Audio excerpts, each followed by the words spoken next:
Di dalam ilmu nahwu shorof itu saja ada banyak keterbatasan. Makanya kemudian diperlukan ilmu balaghah.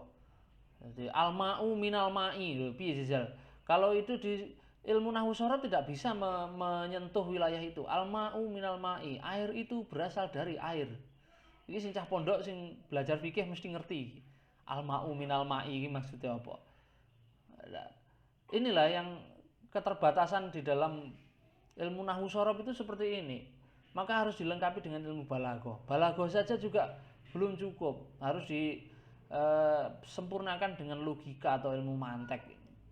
Itu baru di wilayah linguistik, belum lagi di wilayah ilmu Al-Quran yang lain. Ilmu Al-Quran itu mencakup apa? Banyak. Ya yang kita pelajari selama 1 semester itu ilmu Al-Quran itu harus menguasai semuanya. Tarikh nuzulul Quran, asbabun nuzul, ilmu maki wal madani, ilmu munasabah, ilmu al-muhkam wal mutasyabih, ilmu aksam, amsal, jadal fil Quran, ilmu mantuk, mafhum, kemudian am dan khos, kemudian ada yang mutlak dan muqayyad.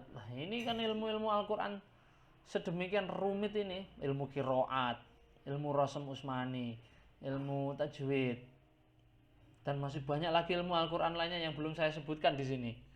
Kemudian ilmu hadis, harus paham dengan ilmu hadis juga, karena bayan dari Al-Quran ini, yang pertama kali membayan Al-Quran itu adalah Rasulullah, ilmu hadis. Jadi hadisnya Rasulullah itu punya beberapa hadis-hadis tentang tafsir Al-Quran. Harus paham ini, karena riwayat. Kenapa kok ilmu hadis ini diperlukan? Karena ilmu hadis ini kan nanti kan dia akan berkaitan dengan persoalan riwayat-riwayat begitu. Nah, Al-Quran itu yang kalau kita mau mempelajari asbabun nuzul, maka asbabun nuzul ini akan berkaitan dengan ilmu hadis, karena asbabun nuzul itu berdasarkan riwayat-riwayat. Nah, telaah riwayat itu yang bisa melakukan itu ilmu hadis. Jadi kudu paham ilmu hadis juga. Kemudian ilmu akidah, ilmu teologi, ada zatullah wa sifatuhu, kemudian ada sifat wajib, sifat mustahil, ada sifat jaiz. Aliran-aliran teologi juga harus paham. Ini mana, karena tafsir Al-Quran itu banyak dilakukan oleh para ulama-ulama terdahulu lah. Ulama-ulama terdahulu itu mereka ini juga kadang afiliasi teologinya berbeda-beda. Ada yang ikut Syiah, ada yang ikut Murji'ah, ada yang ikut Khawarij, ada yang ikut Mu'tazilah, ada yang Asy'ari, ada yang Maturidiyah loh. Ulama-ulama yang pada zaman-zaman dahulu itu harus dipilah. Lah aku kadung di riwayat penafsirannya ternyata dia orang Syiah. Nah, kan repot juga toh. Maka ilmu teologinya juga harus paham. Kemudian ilmu sejarah, apalagi sejarah, ilmu tarikh ini penting sekali. Membayan Al-Quran kok tidak paham sejarah, sesat itu nanti. Kenapa kok ayat ini bunyinya begini, sejarahnya bagaimana? Maka sejarah itu bukan hanya sejarah turunnya ayat, tetapi sejarah konteks sosiohistorisnya orang Mekah dan Madinah itu keadaannya seperti apa. Begitu. Nah, ini saya sampaikan satu hal ini yang penting juga. Jadi orang-orang di Madinah itu ketika Rasulullah sampai itu, Al-Quran itu baru turun 1 tahun loh setelah Rasulullah sampai di Madinah itu. Nah, selama 1 tahun tidak ada ayat Al-Quran itu, Rasulullah itu sebulan tinggal di Madinah itu sudah membuat sebuah konstitusi, jadi sebuah undang-undang yang kita kenal dengan Piagam Madinah atau Shahifah Yasrib itu. Jadi sebelum Al-Quran turun pada periode Madinah, itu masyarakat Madinah yang dipakai untuk pedoman bermasyarakat itu adalah Shahifah Yasrib itu atau konstitusi Madinah, yang di situ memuat undang-undang, kesepakatan, larangan-larangan.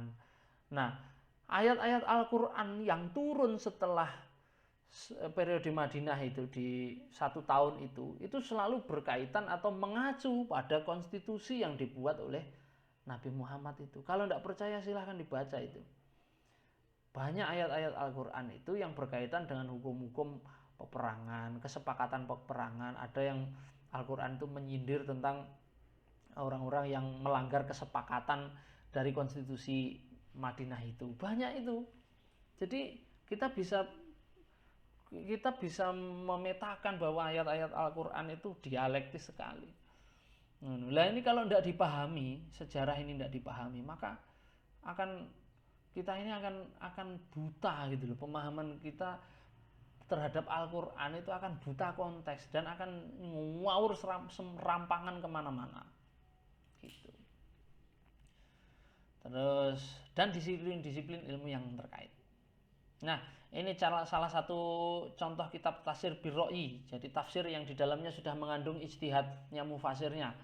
Itu ada tafsir Al-Kasyaf dari tafsirnya Imam Zamakhsyari, kemudian Anwarut Tanzil wa Haqaiqut Ta'wil dari tafsir Baidawi. Tafsirnya tebal itu, Baidawi pasti jenengan tahu juga. Kemudian ada Al-Madarikut Tanzil wa Haqaiqut Tanzil wa Haqaiqut Ta'wil dari Imam An-Nasafi. Kemudian Irsyadul Aqli As-Salim ila Mazayil Qur'anil Karim li Abis Su'ud Al-Imati. Kemudian Ruhul Ma'ani fi Tafsiril Qur'an Azim wa Sabi'il Masani lil Imam Al-Alusi. Ya. Nah, tafsir Jalalain ini tafsir yang saya sebutkan di atas ini tafsirnya tebal-tebal semuanya. Tafsir Jalalain yang tipis. Tafsir Jalalain itu tipis Pak, tipis itu termasuknya tafsir Jalalain itu.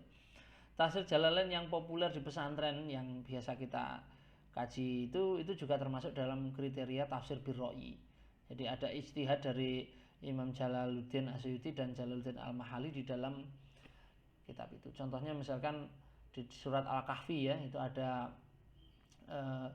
kalimat Bainas Saddaini. Nah, Saddaini itu oleh Imam Jalaluddin Asyuti dan Jalaluddin Al-Mahali ditafsirkan Jabalani, dua gunung yang ada di wilayah sekitar Iskandariyah. Nah, itu kan penafsiran dari beliau berdua. Itu disebut dengan birro'i. Sebetulnya yang real tafsir itu ya ini. Kalau bil maksur itu bukan tafsir itu. Itu nukilan-nukilan yang diambil ya, nukilan tafsirnya para sahabat yang kemudian dicomot diambil. Gitu toh sebetulnya. Oke, kita lanjutkan. Nah, ada juga tafsir itu yang sifatnya tafsir fikhi. Jadi tafsir yang kalau ini bukan metode ini. Ini lebih ke corak sebetulnya. Corak penafsiran klasik. Kalau yang sebelumnya tadi ini lebih ke metode. Bil maksur birro'i itu metode. Kalau fikhi sama sufi itu sebetulnya corak. Tapi ini adalah model tafsir klasik.